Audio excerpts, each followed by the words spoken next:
All right, thank you. Well, good afternoon, everyone, and thank you for joining us for the fourth in our series of Discovery Farms webinars. My name is Warren Formo. I'm with the Minnesota Agricultural Water Resource Center, and appreciate all of you joining us.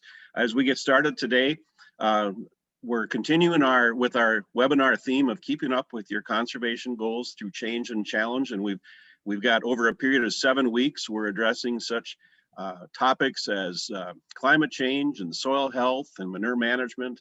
Today, we're focusing on the Groundwater Protection Rule here in Minnesota, how it affects nitrogen and management and farming. And then we'll also hear from Wisconsin DNR on efforts over in Wisconsin to do some similar sorts of activities. A little bit about Discovery Farms. Discovery Farms programs in Minnesota and Wisconsin, we work together very closely. It's a water quality research and education program focusing on the intersection of agriculture practices and water quality, and it really stresses the importance of farmer leadership to help us answer critical questions to help farmers continue in their efforts to improve their operations. This year we've chosen to do a series of webinars. In the past, our states have done summits and day-long conferences and that sort of thing. But obviously with the changes that we're going through, the stresses we're dealing with this past year, it just made more sense to move to a webinar series. And so we appreciate that many of you have joined us for several of these, and we hope you can continue on the next few Wednesdays. I also want to thank our sponsors, and you're seeing their logos on the slide in front of you. These are all groups that have sponsored this event or these events, these webinars, and also have been critical supporters of our Discovery Farms activities in recent years. So we appreciate their support with us again today. A note that there will be CEUs offered for those of you who are certified crop advisors. We need your number, your CCA number. And so 2 options. Near the end of the presentations during the Q&A, we will put up the QR code for those of you who use that app to register with your smartphone. So you can use that function, or you can simply type into the chat box your CCA number, and we will make sure that we get you turned in for a credit for this hour. If you have challenges with that, just either put it in the chat or an email to one of us as organizers will suffice. If you've not already done so, we'd ask all of the viewers to mute your mics and cameras, and then we will make sure that the speakers have theirs on at that time to help us with bandwidth. Also, a reminder that we are recording, and this will be added to the webinar series and will be available on Facebook Live and YouTube. So it's really essential that we don't have any background noise and such going on to affect the video.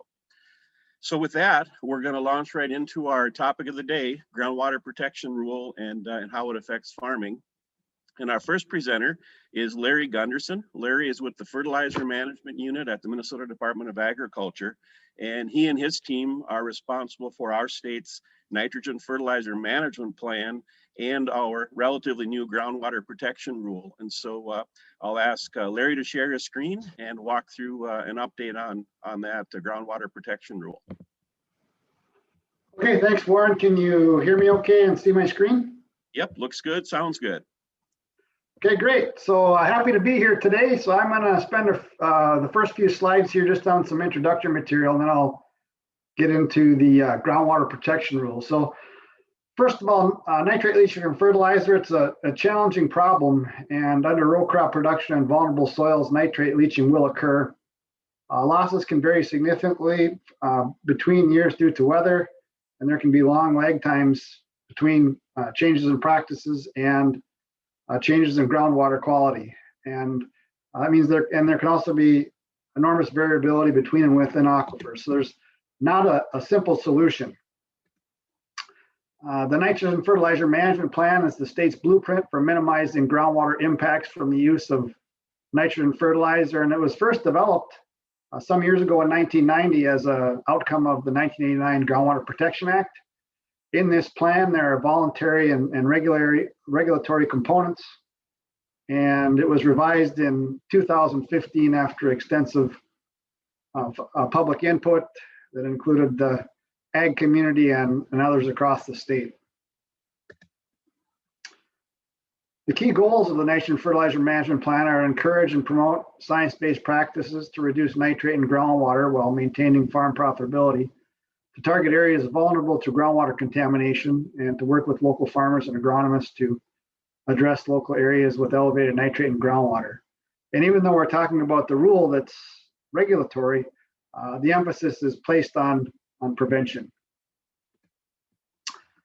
So now I'm going to shift into the Groundwater Protection Rule. So the rule applies to the use of fertilizer, does not regulate manure. In Minnesota, the Department of Ag has responsibility for fertilizer and ag chemicals in groundwater, and the Minnesota Pollution Control Agency regulates manure. The rule focuses on protecting groundwater in areas vulnerable to groundwater contamination, and there are two parts to the rule. The first part is fall and frozen soil application restrictions in vulnerable areas. And the second part of the rule is about responding to wells, public wells with high levels of nitrate in the groundwater. So the first part of the rule, part one, restricts the nitrogen fertilizer application in the fall and on frozen soil in areas with vulnerable groundwater. And on this map, those areas with vulnerable groundwater are shown in purple. And then also protection areas around public wells with high levels of nitrate. And these are called drinking water supply management areas, or you can see the acronym DWSMA there. And on the map, they're in green. And we estimate that there's about 2.6 million or 12.6% of the cropland in Minnesota that's vulnerable. In Northwest Minnesota, you can see the yellow cross hatching there. Those are climate excluded counties because of the shorter growing season. When we had our public notice period for the rule, we had a number of public meetings, and that's what we heard a lot from the farmers in Northwest Minnesota is about the shorter growing season and the lower leaching potential. So that part of the area is excluded. And then in Northeast Minnesota and Ramsey County, there's less than 3% ag in those counties, so that's also excluded. So the vulnerable groundwater areas include areas with coarse textured soils, shallow bedrock, or karst geology. And like I said earlier, those are purple on that map. They're determined by the quarter section, and if 50% or more of a quarter section is vulnerable, then fall application will not be allowed in the entire quarter section. The Department of Ag website has a zoomable interactive vulnerable groundwater area map, so you can essentially go right to the map that was on that previous slide and zoom in to a farm or a location to get more detailed information. I referred to the drinking water supply management area term, and for each public water supplier in Minnesota, the blue lines on this map show the wellhead protection area, and that's when the well is pumped, that's where the water comes from, and they have a 10-year time of travel boundary. But you can't see those lines in a field or from a road, so the Minnesota Department of Health establishes what's called the drinking water supply management area, and that is the green line on this map, and that generally lines up with boundaries like townships and roads that are recognizable. And it's those drinking water supply management areas then that we're identifying that have high levels of nitrate and that we'll be working with. So the drinking water supply management areas for part one of the rule are those with higher than 5.4 milligrams per liter nitrate. And those drinking water supply management areas can change from year to year.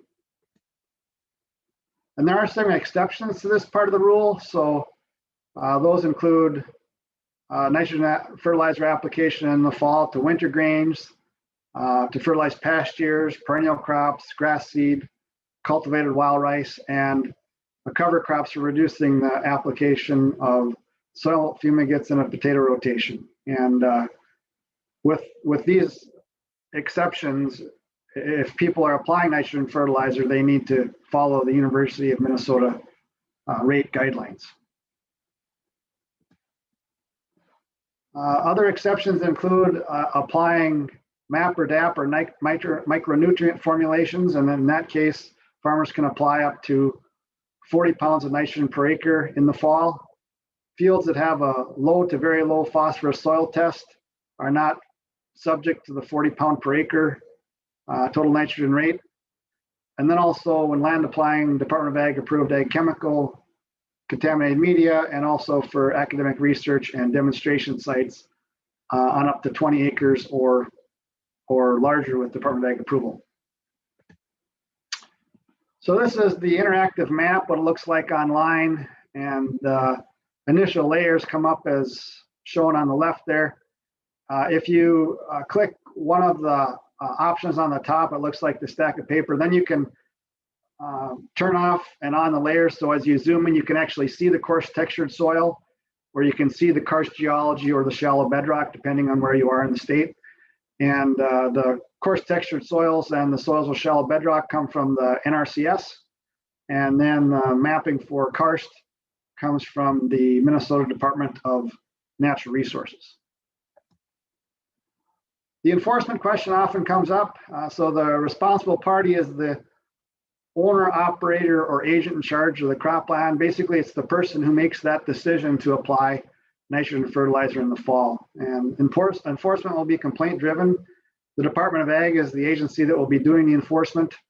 And the approach is to conduct education and compliance assistance before moving to financial penalties. And the penalty amount is situation specific based on several factors, including willfulness of violation, gravity of damages, history of past violations, and economic benefit. So that's part one. And like I said, that includes the fall and frozen soil application restrictions. Part two is a little bit different, and that applies only to drinking water supply management areas for public wells that have high nitrate levels. And the drinking water supply management areas in this part of the rule also can change from year to year.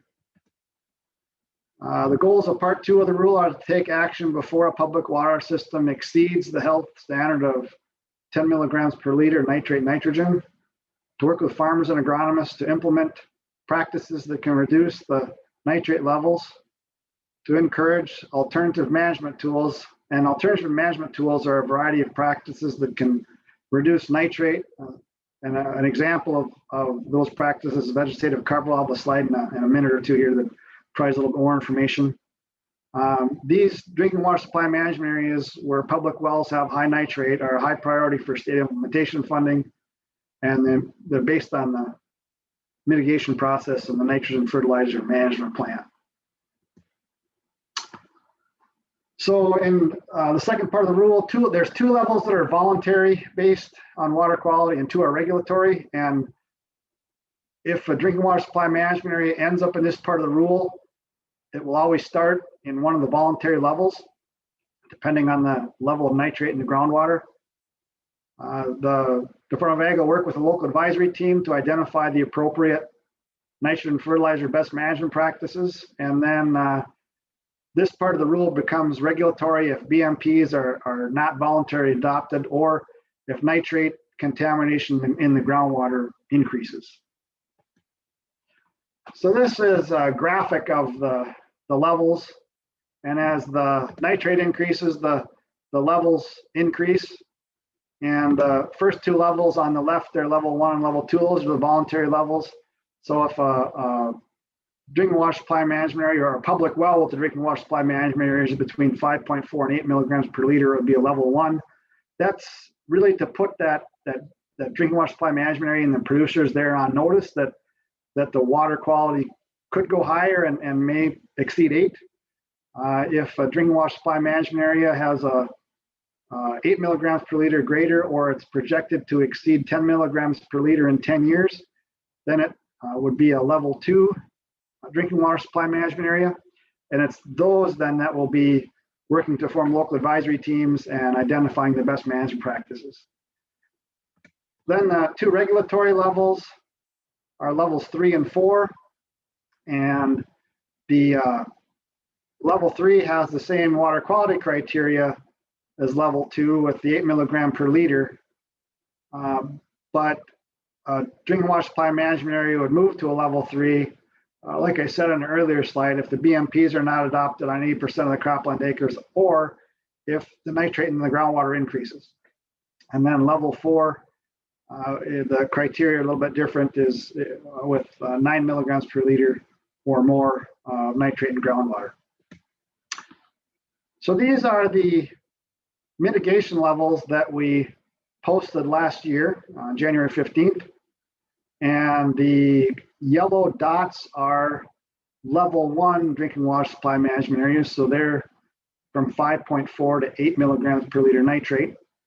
And then level 2 are in red, and they're over 8 milligrams per liter nitrate, or projected to exceed 10 milligrams per liter in 10 years. The application restriction is on the map. The third category in green are drinking water supply management areas where we think we need more information because we're concerned about a potential point source of nitrogen, or we have a question on the data. And all the data that we get on water quality comes from the Minnesota Department of Health. So, so if we have a question on some of the data, then we may have also said we need more information. So those drinking water supply management areas in green are sort of in a holding pattern until we make that determination in terms of the point source, like an ag chemical facility or something else, or we get the issue with the data, that question with the data answered. So on those level 2 drinking water supply management areas, we're forming local advisory teams consisting of local farmers and agronomists and some others to consider and recommend appropriate practices. The practices need to be adopted on 80% of the cropland acres in the drinking water supply management area, or the area could move to a regulatory level. But the goal here is to work with local farmers and agronomists to promote science-based and economically viable practices to reduce nitrate in groundwater. To spend that time really to discuss this with them and to have those farmers recommend those practices to reduce the nitrate in groundwater. And those practices might be the nitrogen fertilizer best management practices, but in a lot of cases, farmers have recommended other practices like alternative management tools. And these are practices that go beyond the nitrogen fertilizer Bmps. And some examples are listed on the slide here. So increased low nitrogen vegetative cover, that could include perennial crops, forages, and cover crops. Could include, in some areas, taking some land out of production. And then also methods to reduce or manage nitrogen more precisely, like precision ag, new hybrids, management software, or nitrification inhibitors. And the approved AMTs can substitute for the best management practices. In some drinking water supply management areas, those that are large enough will be installing local groundwater monitoring networks. And we need a drinking water supply management area size that can allow 20 to 30 wells that will monitor the shallow groundwater. Our initial plan is to install monitoring networks in 3 of the drinking water supply management areas.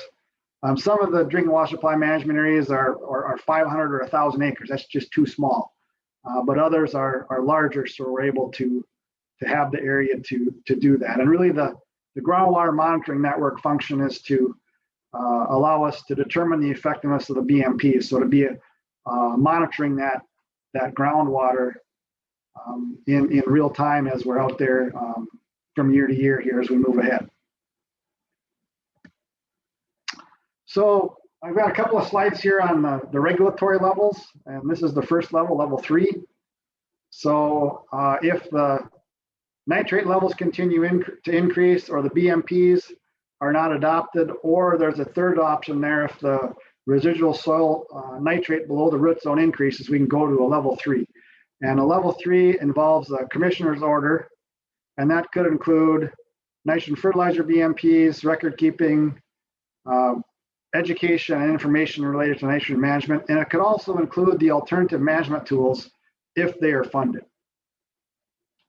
And then level 4, it has somewhat similar criteria, although the nitrate nitrogen concentration now is 9 milligrams per liter for any 3 samples in the previous 10 years, or after not less than 3 growing seasons or the lag time, whichever is longer, the nitrate levels continue to increase, or the residual soil nitrate below the root zone increases. We could go to level 4 and a commissioner's order again.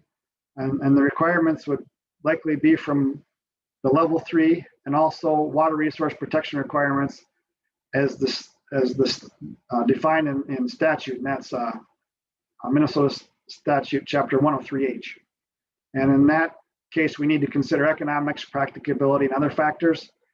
And the rule also states that the nitrogen fertilizer rate requirements cannot restrict the selection of the primary crop or go below the low end of the University of Minnesota recommended rates.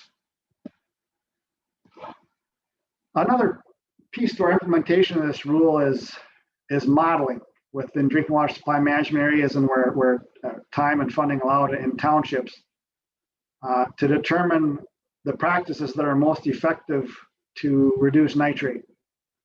And that's really, we're monitoring that or modeling that area below the root zone and also determining the amount of time it takes the nitrate to reach groundwater. And then we'll simulate and quantify the benefits of different crops and ag practices which are recommended to reduce environmental nitrogen loss. But really the goal of the modeling is to provide a tool for producers to evaluate options for reducing nitrate loss that they can consider for their farm. And these models have been developed by the University of Minnesota, Dr. David Mulla and his team, and then we have staff now that are taking that on and loading the models and then running those, and we'll be working with the local advisory teams as we move ahead. Minnesota Ag Water Quality Certification Program. So if a farmer is certified, they are deemed to be in compliance with the Groundwater Protection Rule. And so that's a benefit to being certified, and that certification lasts during their current certification period. Once they become recertified, then they would need to meet the requirements in the rule. They also get recognition so they can promote their business as a protector of water quality. And as of this week, there were 985 certified producers and about 693,000 acres in the Minnesota Ag Water Quality Certification Program. A couple of key dates to pay attention to. Areas subject to the rule are posted on the MDA website on January 15th, so that's coming up, and we'll have some revisions to make there. We're still working on those, but by January 15th, we'll have those posted. And then again, September 1st, the fall application restrictions begin. So that's what I've got here. I'm going to stop sharing my screen, and then there we go. So thank you. Thanks for listening. I enjoyed the opportunity to present. All right, thanks, Larry. Appreciate that. Reminder to everyone that if you have questions for any of our presenters, you can type those into the chat box, and I'm not seeing any yet. And so, Larry, if you can hang on, I anticipate there may be more questions as we go through the rest of their presentations, and so we'll catch up with all of those at the end. Larry mentioned the University of Minnesota at several points in his presentation and the relationship to research and education to help producers understand and implement the Groundwater Protection Rule. Greg Klinger is an extension educator who works in that intersection of soil fertility, nutrient management, and water quality, and has been part of the U of M extension team that's helped to address nitrogen fertilizers and the Groundwater Protection Rule. So at this time, I'll ask Greg to unmute and turn his camera on, and we'll hear about the University of Minnesota Extension's role in implementing the rule. All right, thanks, Warren. Just want to double check here before I get started. Everyone can see my slides and hear me just fine? Yep, looks good, sounds good. Okay, great. So as Warren said, my name is Greg Klinger. I work for the University of Minnesota Extension, working primarily on farm nutrient management and water quality issues. And I have a bit of a unique role in that a lot of the work I do is actually directly tied to the Groundwater Protection Rule in the state. So I thought I'd just spend a few minutes and talk about Extension's role as relates to the Groundwater Protection Rule. And also, you know, I've been involved with this work for 5 years, and I know there's agency folks in the audience, and there are farmers and agronomists. And so I thought I'd just provide a few observations I've made that I think would be relevant to any agency that is working on nitrogen fertilizer regulations or to farmers and agronomists potentially facing regulation in their areas, just observations about some of the things to think about in that sort of process. So, as Larry mentioned, regulation under Part 2 of the Groundwater Protection Rule is based on two basic things. One is, and this is meant to protect those drinking water well supply areas. One of the things it's based on, any potential regulation, is how many acres in that area are following nitrogen best management practices, or BMPs. And these are, you can think of them as essentially equivalent to the 4 R's of nutrient management. So they tend to revolve around using the right amount, timing, placement, form, fertilizer. The other thing that regulation depends on under the Groundwater Protection Rule is water quality trends in those groundwater areas that supply water to drinking water wells. And the thing I'll point out here, because I'll come back to this, is this potential regulation is based on a combination of two things. One is a process, how many acres are adopting BMPs, and the other is a water quality result, what's happening with nitrate in groundwater. So, what's Extension's role in all this? Extension does the research behind developing these nitrogen BMPs. And when I talk about BMPs, like I said, these tend to be things about the 4 R's. So, you know, that you should split apply your nitrogen on irrigated sand, and maybe this amount up front, this amount at whatever crop development stage, V6, V8 for corn, something like that. Or things like, you know, urea should be incorporated to such and such a depth. They tend to be those sorts of things. And they're research-based, and staff at the University of Minnesota and at University of Minnesota Extension who are responsible for doing that research. And every year we do hundreds and hundreds of research trials related to different aspects of agriculture, you know, from small plots to whole farm trials. And basically the results from those kind of get compiled, and general findings get summarized into BMPs. And for nitrogen, they would be basically practices that are most often the most financially and agronomically viable types of practices for specific soil types, cropping systems, and under specific climate conditions. Extension also does a major role is outreach and education on these BMPs. So every year we do lots of articles, meetings. This year, of course, a lot more, excuse me, webinars and that sort of thing. But produce online content, have a lot of direct one-on-one contact with farmers and agronomists to just kind of convey the information that we find as we're doing nutrient management research or whatever else every year. I specifically, in addition to doing a lot of that outreach and education related to nitrogen BMPs, I sit on these very mentioned local advisory teams, and I sit on these committees of local advisory teams for the Groundwater Protection Rule. And what these teams are doing, they're groups of local farmers and agronomists, and essentially what they do is they develop a list of what BMPs they think are basically appropriate for their area to be judged by the Groundwater Protection Rule. So, you know, if they have to get 80% adoption of BMPs, you know, what BMPs are relevant. And so I basically see my role as just trying to communicate how much different practices in terms of nitrogen management could impact nitrate levels that leach down to groundwater from farm fields. So I just thought I would share a few examples here about some things related to BMPs. First one is that BMPs, these nitrogen BMPs, really represent the most likely or most common situations for a given cropping system and soil type and climate, but they don't represent all situations. And I'll just give a quick example.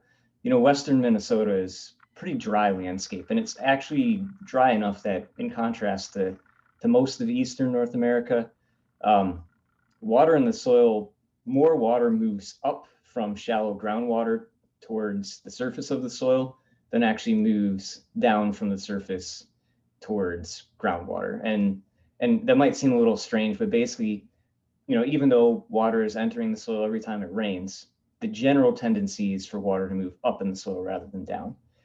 And one of the things that means is that we tend not to worry quite as much about nitrate leaching in that type of landscape, because nitrate moves with water. And if the general flow of water overall is moving upwards, nitrate's going to usually not move down as much. It's going to stay and sort of accumulate near the surface of the soil, and nitrogen fertilizers as well. But in this type of landscape, we do get kind of a little more concerned about loss of nitrogen fertilizers as ammonia gas, because if those fertilizers are tending to accumulate towards the surface of the soil, well, ammonia gas gets formed when fertilizers are exposed to air. And so there's more exposure to air. That's just more of an issue in these dry climates.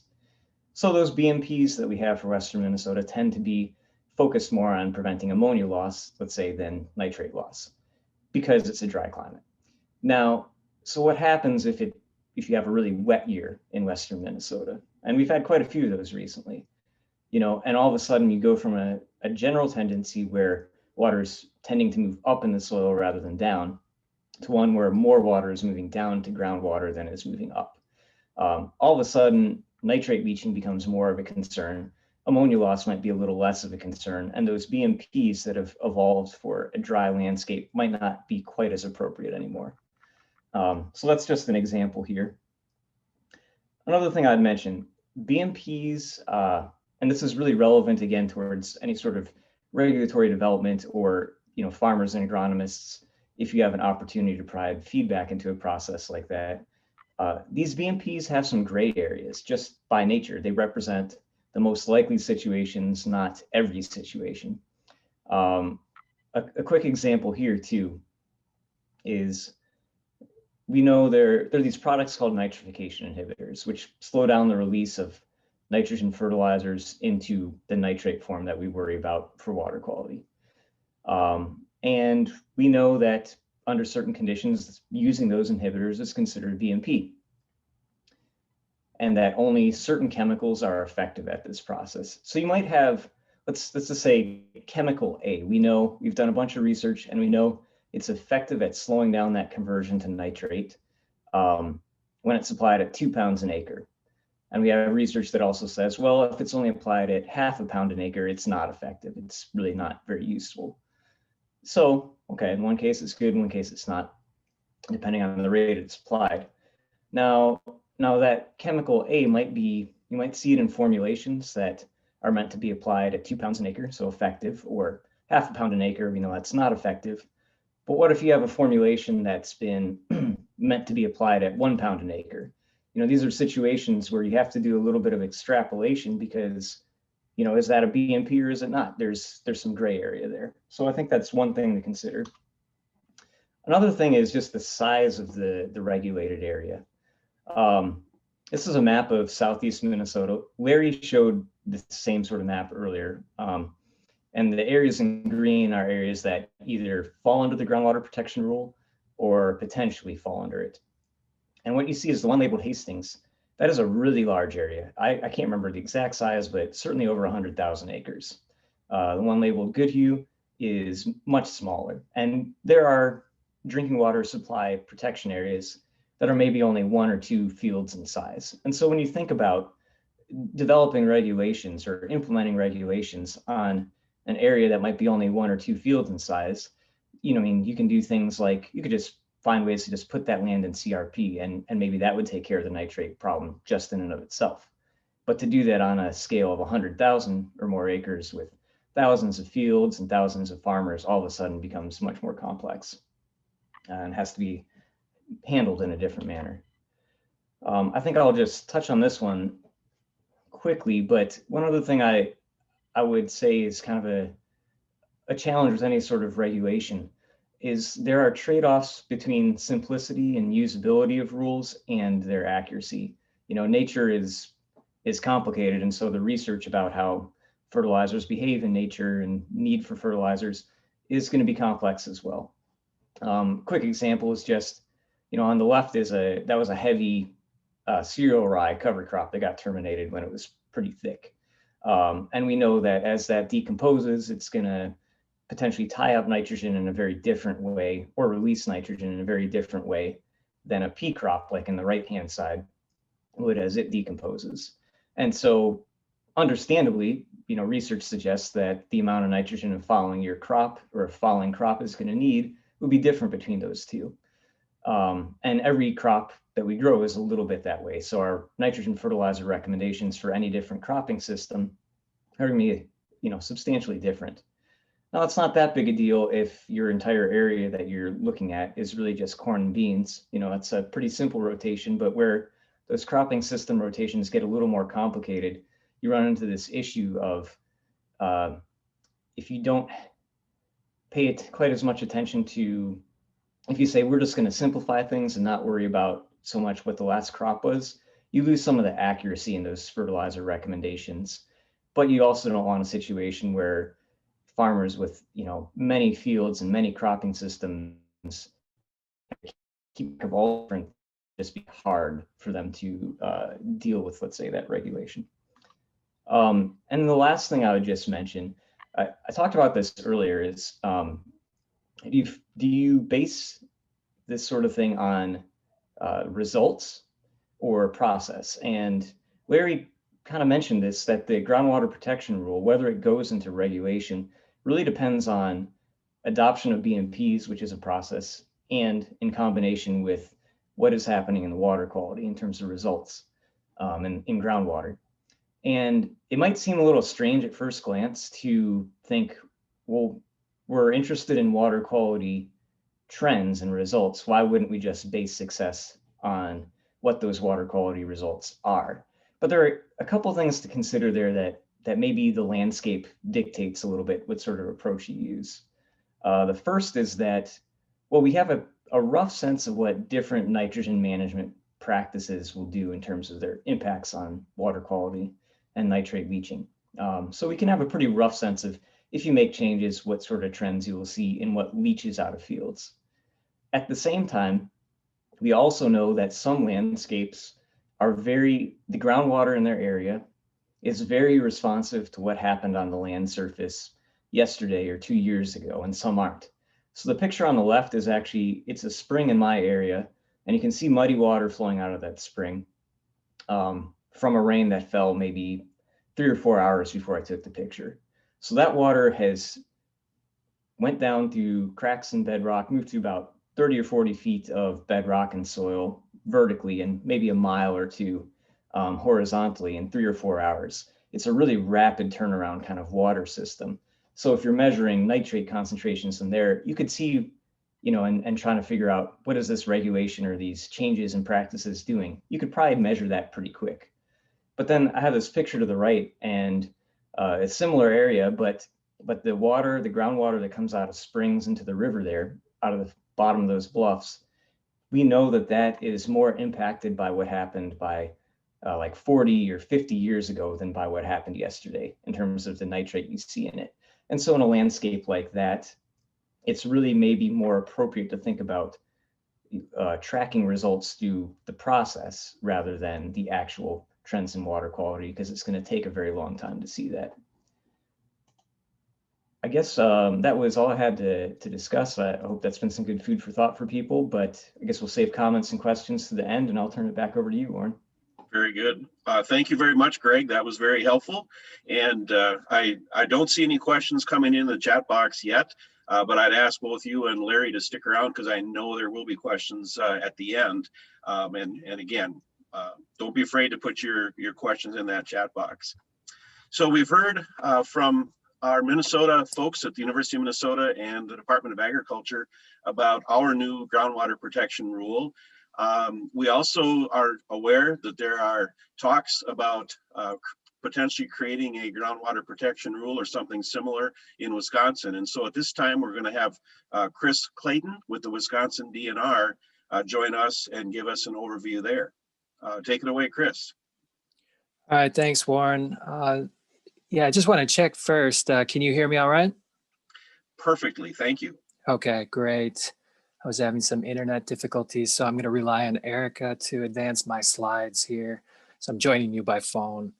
I'm Chris Clayton, Chief of the Agricultural Runoff Section at the Wisconsin Department of Natural Resources. And And like Warren stated, I'm here today to give you an update on a similar effort, an ongoing process right now to create a rule, nitrate targeted performance standard.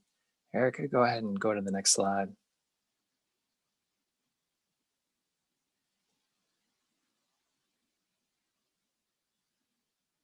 There we go. Okay. So with the time that I have with you today, I want to give an update on the process and where we are in creating this rule. I'll touch on the rule scope just to give you some context at the outset, give you some highlights, an overview of the work of a technical advisory committee that we had convened throughout 2020. We had discussions with this advisory committee and they provided input as we were developing the rule. And then near the end, I'll go over the remaining rule timeline and the process yet to come. Okay, next slide, please.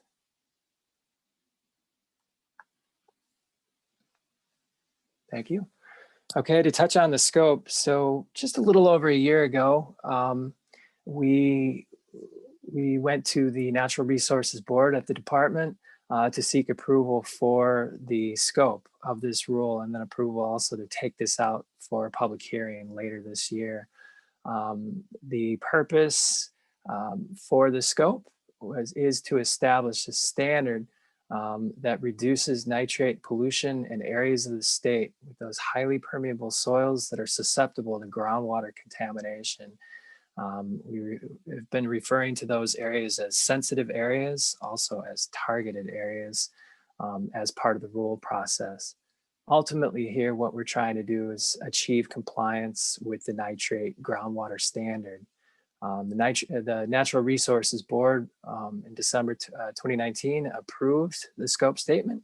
So that gave us authority to start developing the rule. Soon after that, we put together a technical advisory committee, as I mentioned, which was composed of about 25, 27 people, a diverse group, array of interests, including several farmers on that committee and farm interests as well. Okay, Erica, why don't we go to the next slide? So I'll give you some highlights of the discussion that we had with the Technical Advisory Committee, including some of the input that we received from that committee. So, you know, one of the first jobs ahead of us with the committee was to define this area and answer the question, where will this rule apply exactly? And so the committee set out to discuss, you know, their discussions focused on these areas with soils that are highly susceptible to groundwater contamination from nitrate. And in doing so, we really arrived at the definition of nitrogen restricted soils, which is included as part of the NRCS technical standard 590. So that's the nutrient management standard in the state of Wisconsin. The latest version defines those high-risk soils for nitrogen leaching, and you can see them there on that slide. So what we're talking about is pea soils that are highly permeable, coarse textured soils, shallow soils, both soils that are mapped out as being less than 20 inches to bedrock, and also soils that are less than 5 feet to bedrock, and then wet soils, less than 1 foot to the water table, and then soils that are within 1,000 feet of a community well. Taken all together and mapped, if you take a look at the map here on this slide, the pinkish areas there throughout the state represent those they represent cropland that is defined as nitrogen restricted soils. So they are dispersed throughout the state. One comment from the committee when we went through this information is they were generally supportive of focusing the rule on these soils. Many committee members pointed out that these areas are known to farms, and that will have a positive benefit when we get to the stage of implementation on this rule. Okay, Erica, next slide, please. All right. The second part of this discussion around defining this targeted area, answering the question of where the rule is going to apply, really focused on areas with groundwater data that show nitrate contamination. And so to take sort of a first cut at this, we were looking at groundwater data available at the township level, not civil townships, but actually the land survey township level, and analyze the data within each township. So for a township that happens to have 25 or more data points, where in looking at that data, 10% or more of the wells are exceeding the groundwater standard of 10 milligrams per liter of nitrate, and you have an average, and the average nitrate level is greater than 5 milligrams per liter, then that triggered that initial identification of townships that are showing nitrate contamination, and they show up on this map here. In having that conversation with the committee, they provided a lot of feedback on that. There were a number of topics discussed related to data characteristics, the scale of the analysis at that township level, and then also accounting for other nitrogen sources that might be causing exceedances of the groundwater standard. And so as we worked through this conversation, this feedback from the committee led to a screening process of these initially identified areas that take into consideration many of their concerns. And at the end of the day, we started working through a process and laid that out for the committee during the last couple of meetings with them to remove areas at a scale where it was deemed necessary, or even to add adjacent areas to these township areas where the data indicated that we should do so. Just to give you an example of that, so if a particular township met these criteria and end up on this map, perhaps in taking a closer look at that, all the groundwater data and exceedances are concentrated in 1/2 of that township, or 1/4 of that township perhaps, and there's a lack of data points in the other portion of that township. In those cases, then there would be cause to remove half of that township for consideration as part of the targeted area. So that is a process based on their input that we have been going through. So yeah, just one caveat there, that this map again represents those township areas that met that initial screening process, but not the later ones. So as we continue to go through the process, we will include a map of the targeted areas when the draft rule goes out for public comments. Okay, next slide, please. All right, so the next part of our work with the technical advisory committee was to understand just what the goal of our performance standard would be, and then try to define that along with prohibitions. So in discussing this with the committee, we arrived at this main goal here. Of course, it seems very practical, right? We want to achieve the groundwater standard for nitrate of 10 milligrams per liter by limiting nitrate leaching due to applications of nitrogen fertilizer or manure to groundwater. Pretty straightforward there. So a lot of our discussions following that were focused on establishing a numeric performance standard that would be designed to limit nitrate leaching at an amount that achieves that main goal. Just a note here for many of you that are joining us from out of state as part of this webinar, our authority here is to put in place a performance standard. And so the technical standard the technical elements, the BMPs, if you will, of how to actually meet this numeric performance standard is a piece that is actually given authority to, well, the Department of Agriculture, Trade, and Consumer Protection would pick up that piece and create that following promulgation of this rule. All right, so to continue, the discussions that we had with the committee also focused on implementing the standard at the farm scale through nutrient management plans. Nutrient management plans are very widely used and known. And also, you know, one thing that was very important to the committee as we discussed this with them is that there's some amount of flexibility that is built into this to meet that numeric standard. And so a couple of things that we talked about is setting an average annual leaching limit across all acreage in a nutrient management plan, and also setting an average limit for each field over the crop rotation. So that provides some flexibility to farms to balance different types of crops within a cropping system. Some of those high nitrogen demanding crops that are also some of your biggest leaching risks could be balanced across that acreage with low risk crops. Again, overall acreage in a nutrient management plan, and then on each field over the crop rotation in order to meet the standard. Okay, next slide. Thanks. All right, then our conversations also went into discussing prohibitions, and those really focused on two different elements, very similar to what was already discussed in relation to Minnesota.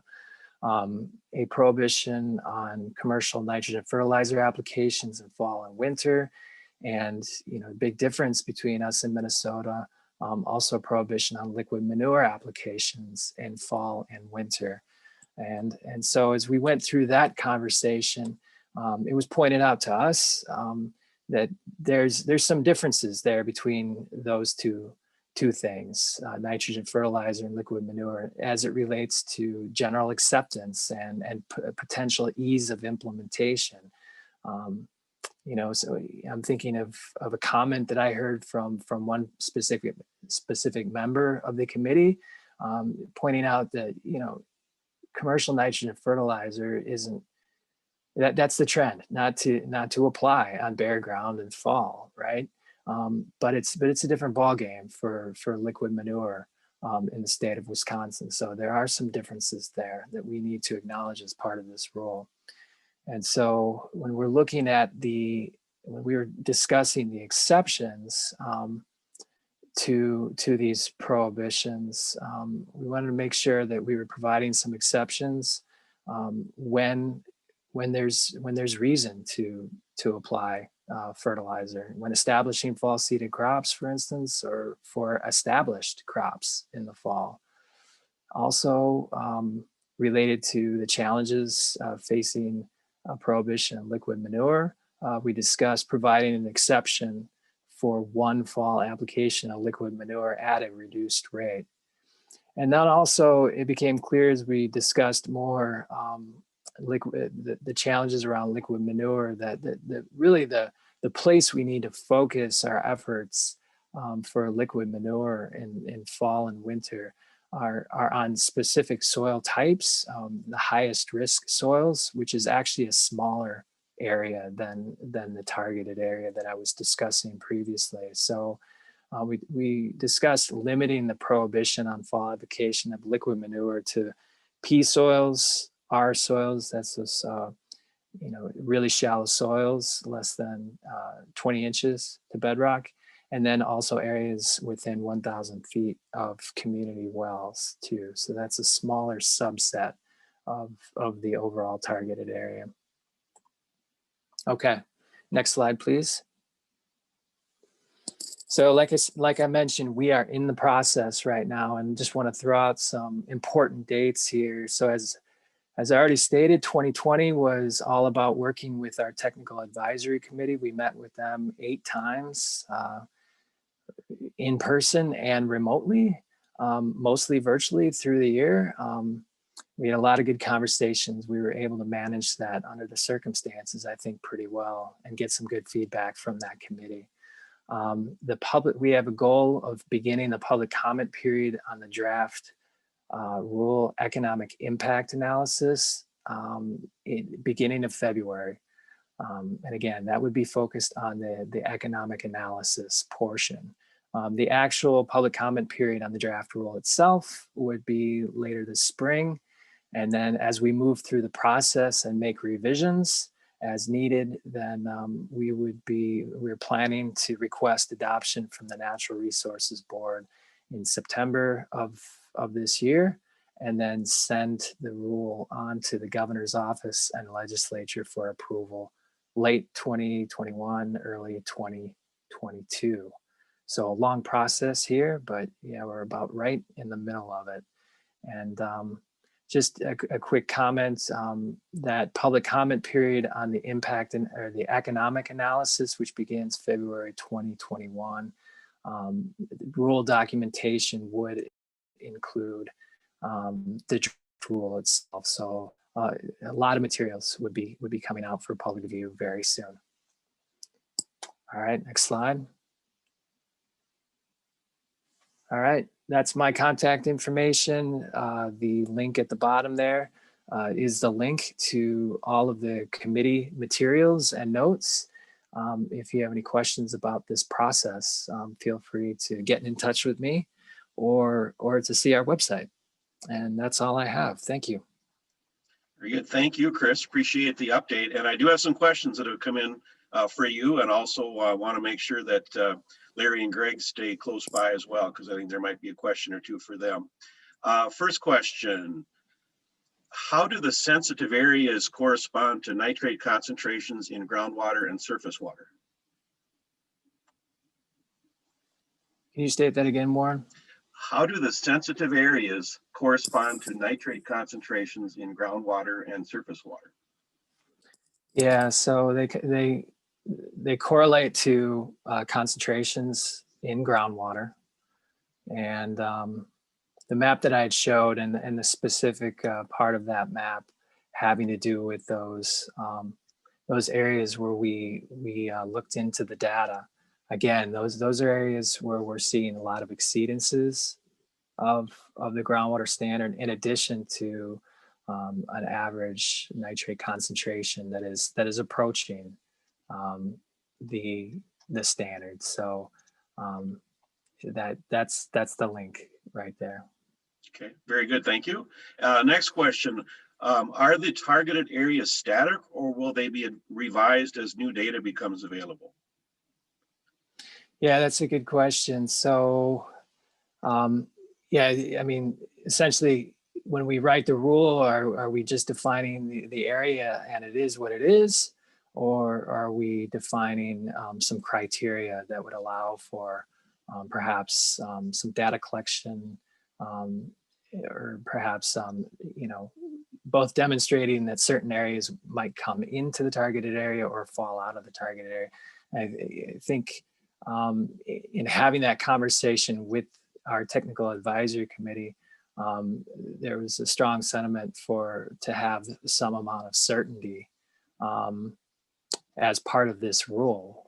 I think a lot of people are honestly going to want to know, because it is a regulation, does this affect me or not? Am I in the targeted area or am I not in the targeted area? And not have an answer given that's somewhere in between. And so, what we have talked about mostly with the committee at the end of our conversations with them was to build that certainty into the rule and to have a defined targeted area.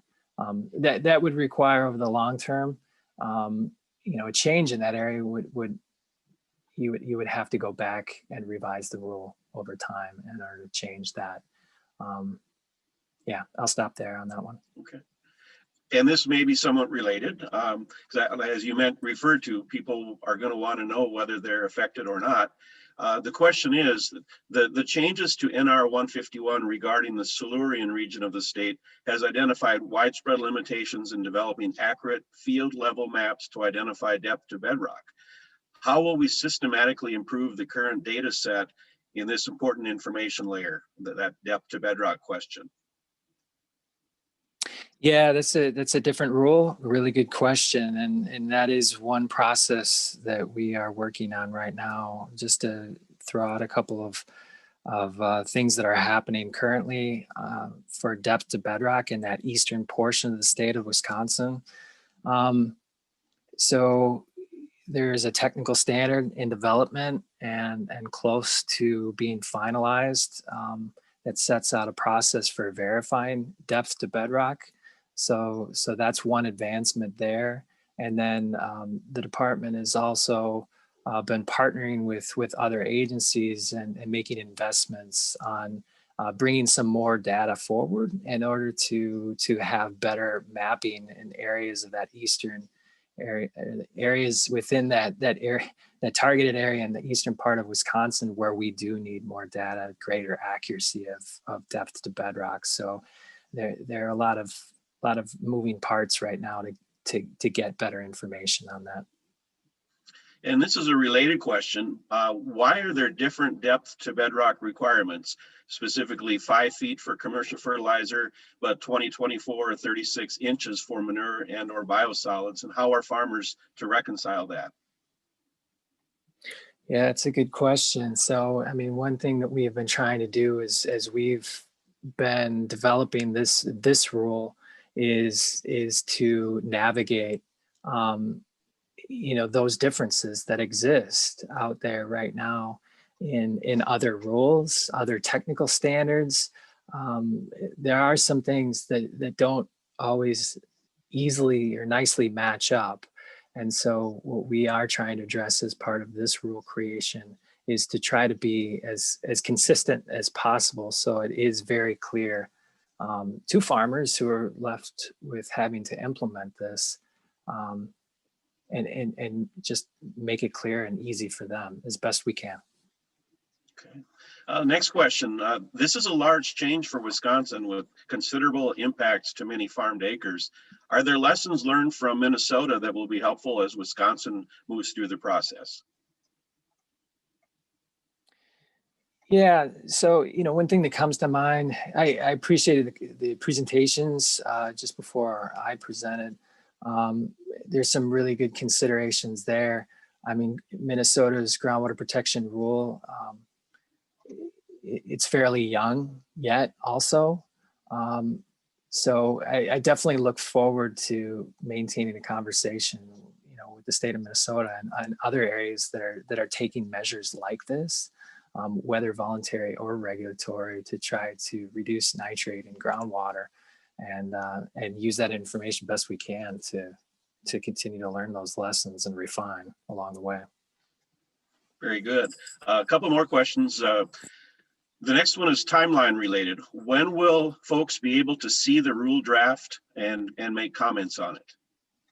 Yeah, so again, see it. Ideally, we're targeting the beginning of February. So we're on track to meet that goal. And, once we're there or soon there, we'll be sending out announcements and making sure that